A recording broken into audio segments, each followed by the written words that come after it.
A noite caiu pesada sobre a vila, como se o céu já soubesse o que estava prestes a acontecer. O peso da mentira que carregava há anos se transformou em um veneno que queimava em seu peito. Na manhã seguinte, a casa simples da parteira recebeu uma visita que ninguém desejava. O fazendeiro, com o rosto fechado e a expressão mais dura que pedra, apareceu acompanhado de seus homens de confiança. Ele não veio para uma conversa amigável. Não veio tomar um café. Ele veio para arrancar a verdade, custasse o que custasse. E cada palavra que saía de sua boca soava como uma sentença de morte. Topázio, que estava nos fundos da casa, ouviu os passos pesados no terreiro e sentiu o ar ficar tenso, denso, quase impossível de respirar. Seu coração acelerou e um pressentimento ruim a invadiu por completo. Antes de encarar o fazendeiro, ela olhou para Topázio por um breve instante, um olhar que carregava um pedido de perdão silencioso, uma despedida. E então, o dique se rompeu. Com a voz embargada pelas lágrimas que finalmente se libertaram, ela começou a contar. Falou da noite da tempestade, uma noite de ventos uivantes e chuva torrencial. Contou sobre a esposa do fazendeiro gritando em trabalho de parto na casa grande. Contou sobre o homem severo que andava de um lado para o outro, ansioso, esperando com orgulho o tão sonhado filho-homem, o herdeiro que levaria seu nome e seu poder adiante. E então, a voz da parteira falhou. Ela contou que a criança nasceu, mas era uma menina. O fazendeiro enrijeceu. A revelação de que não era o menino esperado já era um golpe, e não era apenas uma menina. A criança nasceu com um problema nos olhos. A parteira descreveu o desespero nos olhos da mãe, uma mulher frágil que temia a reação do marido. E a parteira sentiu o medo gelar seus próprios ossos, medo do que aquele homem, conhecido por sua crueldade, seria capaz de fazer ao saber que seu herdeiro era, na verdade, uma herdeira. E cega. Naquela mesma noite de tempestade, em uma cabana humilde na outra ponta da vila, uma mulher pobre, sozinha no mundo, também deu à luz. Ela teve um menino forte e saudável, mas a exaustão e a falta de recursos a venceram, deixando o bebê recém-nascido completamente órfão. Naquele momento, diante do desespero de uma mãe e da tragédia de outra, a parteira tomou a decisão proibida. Com o coração na mão, ela levou o menino saudável para a fazenda. Entregou-o nos braços do fazendeiro, dizendo que era seu filho, o herdeiro que ele tanto queria.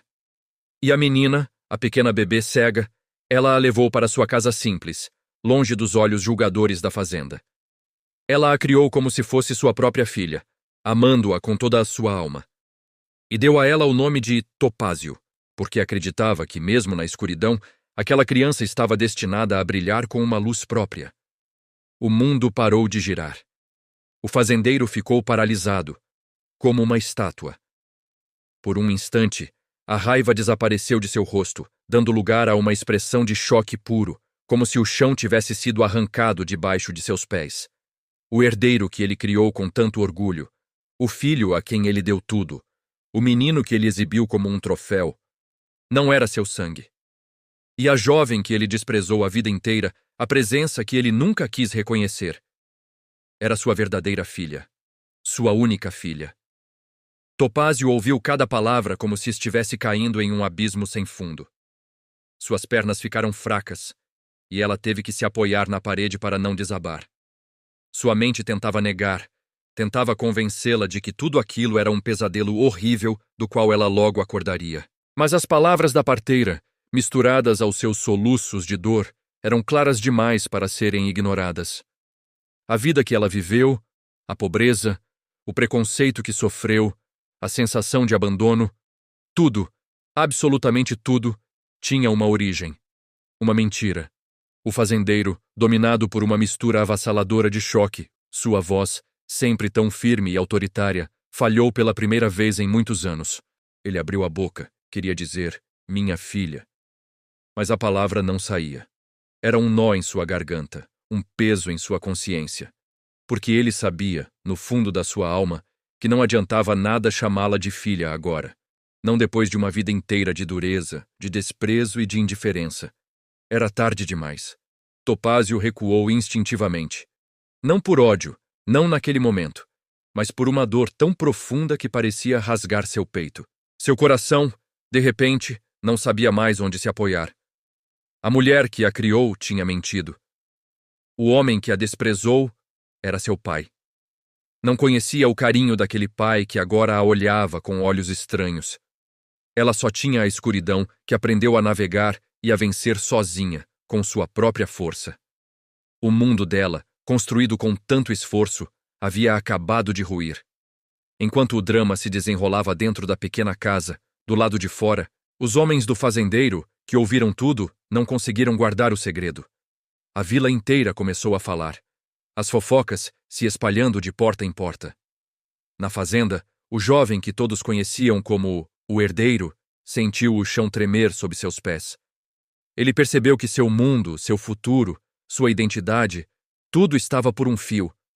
Ele não tinha culpa de nada, era tão vítima quanto Topázio, mas sabia que, naquela região onde o nome e o sangue valiam mais do que qualquer coisa, ele seria o primeiro a pagar o preço pela mentira de outros.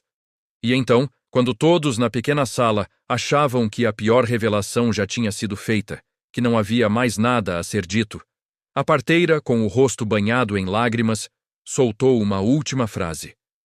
Uma frase que gelou o ar e fez o sangue de todos congelar nas veias. Ela disse que não tinha apenas trocado os bebês.